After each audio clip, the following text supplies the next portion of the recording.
नमस्कार. गावाकडच्या गोष्टी या यूट्यूब चॅनलमध्ये मी आपलं पुन्हा एकदा स्वागत करतो. खरं तर बऱ्याच दिवसांपासून कविता सादरीकरण करता आलं नाही. आज बऱ्याच दिवसानंतर मी आपल्यासमोर एका वेगळ्या विषयाची कविता सादर करतोय. सण समारंभाला जमणारा गोतावळा घराचं गोकुळ होऊन आनंद देतो. पण तेच सण संपला की भरलेलं घर एक एक करून रिकामं होत जातं. पोटापाण्यासाठी लेकरं शहराकडे भरारी घेतात. गावचं घर मात्र बंद होतं. अशाच एका बंद घराची कुळगत या कवितेतून आपल्याशी संवाद साधत आहे. कवितेचं शीर्षक आहे कुळगत.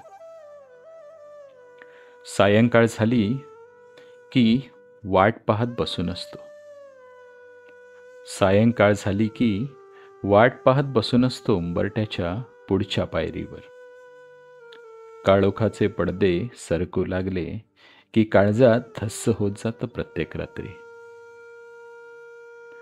तुळशीच्या पुढ्यात असलेला तुटका दिवा, भिंतीच्या खांद्यावर खिळ्याने मारलेला होल्डर, देवघरातल्या विझलेल्या पणत्या, पायरीवर साचलेला कचरा आणि खळ्याच्या ओंजळीत साठलेल्या धुळी व्यतिरिक्त आधाराचा काजवा तेवढा चमकत असतो ओसरीवरच्या मीटर बॉक्समधून.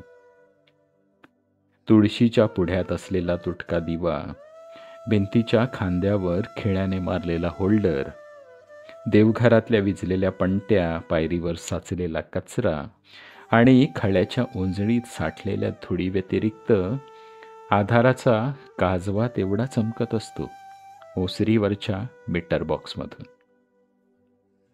पहिल्यासारखं कोणी बोलायला येत नाही. पहिल्यासारखं कोणी बोलायला येत नाही. वाट पाहण्या वाचून दुसरं काहीच उरत नाही. माझं दुखणं बघून उंबरठा तेवढा काळजी करतो.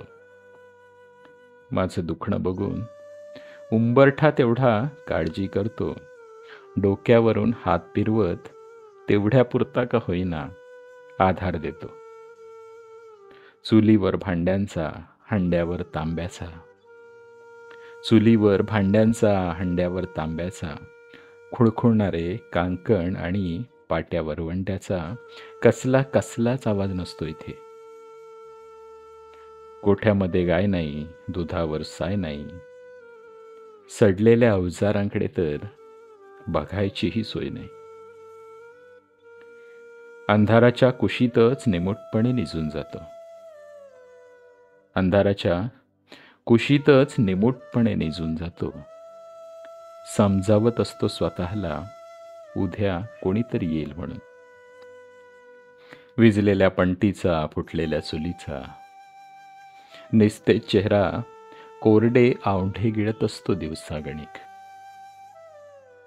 रापलेल्या चेहऱ्यावर हसू येत नाही कधीच.